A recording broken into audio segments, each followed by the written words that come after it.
లే ఆఫ్ల పర్వం ప్రపంచవ్యాప్తంగా ఐటీ రంగాన్ని కుదిపేస్తోంది. కరోనా సమయంలో ప్రాణాలకు తెగించి పనిచేసిన, నిద్రాహారాలు మాని సంస్థకు సేవ చేసిన, ఆఫీసే సర్వస్వంగా అంటిపెట్టుకుని తిండి నిద్ర అన్ని ఆఫీసుల్లోనే ఉంటూ నమ్మకంగా నిజాయితీగా పనిచేసిన వారిపై సైతం వేటు పడింది.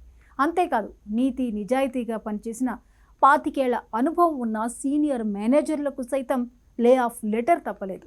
మైక్రోసాఫ్ట్ ఇటీవల ప్రకటించిన ఉద్యోగుల తొలగింపు జాబితాలో ఓ సీనియర్ మేనేజర్ పేరు కూడా ఉంది. లెటర్ అందుకున్న సీనియర్ మేనేజర్ షాక్ అయ్యాడు.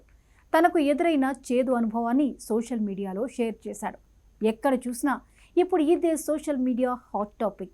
ప్రముఖ సాఫ్ట్వేర్ దిగ్గజం మైక్రోసాఫ్ట్ సంస్థ వివిధ డిపార్ట్మెంట్లలో పనిచేస్తున్న దాదాపు 9,000 మంది ఉద్యోగులను తొలగిస్తున్నట్లు ప్రకటించింది.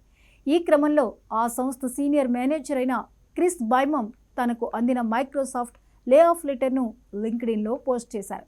ఇంకేముంది, క్షణాల్లో వైరల్గా మారింది.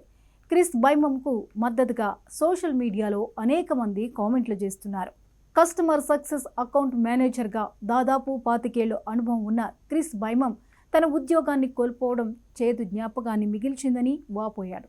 అంతేకాదు, నిజాయితీగా పనిచేసినందుకు నజరానా అంటూ వ్యంగ్యంగా ఆశ్చర్యాన్ని, విషాదాన్ని వ్యక్తం చేస్తూ సోషల్ లింక్డ్ఇన్లో షేర్ చేశారు. దీంతో నెటిజన్లు భారీ ఎత్తున స్పందించారు.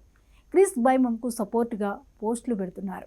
మైక్రోసాఫ్ట్ సంస్థ తాజాగా 9,000 మంది ఇతర ఉద్యోగులతో పాటు క్రిస్ను కూడా తొలగించినట్టు ప్రకటించింది. గడిచిన 2 ఏళ్లలో మైక్రోసాఫ్ట్ తొలగించిన ఉద్యోగుల సంఖ్యలో ఇదే అత్యధికం.